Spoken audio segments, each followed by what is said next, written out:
On a cold night in Philadelphia, flashing police lights surrounded a crime scene, the beginning of a story that would take decades to unfold.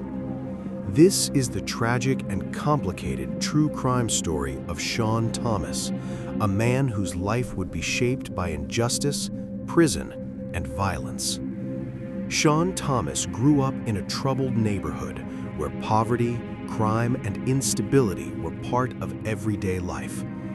His childhood was marked by abuse and neglect. Violence at home left emotional scars long before he ever encountered the justice system. By his teenage years, Sean was already surrounded by the dangers of the streets, trying to survive in a world that offered few chances. In October 1990, a businessman in North Philadelphia was walking with a large amount of cash. Suddenly, he was confronted by robbers in a dark alley. The situation escalated quickly. A gun fired, and the man was fatally shot. Police launched a murder investigation. Detectives searched for suspects, collecting statements and trying to piece together what happened. Soon, investigators focused on a teenage boy, Sean Thomas, only 16 years old. Police arrested him, accusing him of being part of the deadly robbery.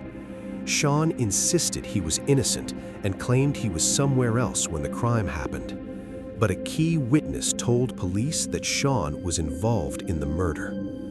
The case went to court, where prosecutors relied heavily on that testimony. Despite little physical evidence, the jury found Sean Thomas guilty.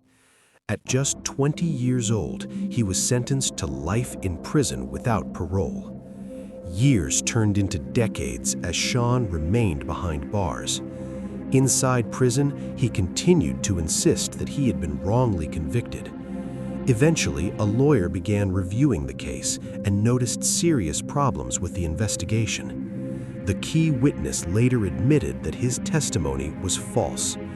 New evidence raised doubts on the conviction, and the case was re-examined. After 24 years in prison, a judge finally overturned the conviction. In 2017, Sean Thomas walked out of prison a free man for the first time in decades and received $4.1 million in compensations. He reunited with family, trying to rebuild the life he had lost. For a moment, it seemed like his story had a hopeful ending. But years later, a dispute over money would lead to another tragic turn. In 2023, Sean shot and killed a man during a confrontation. Police quickly arrested him, and the shocking news spread across the city. This time, he pled guilty and was sentenced to decades in prison. The story of Sean Thomas is a complicated one, a life shaped by hardship, injustice, freedom, and ultimately, tragedy.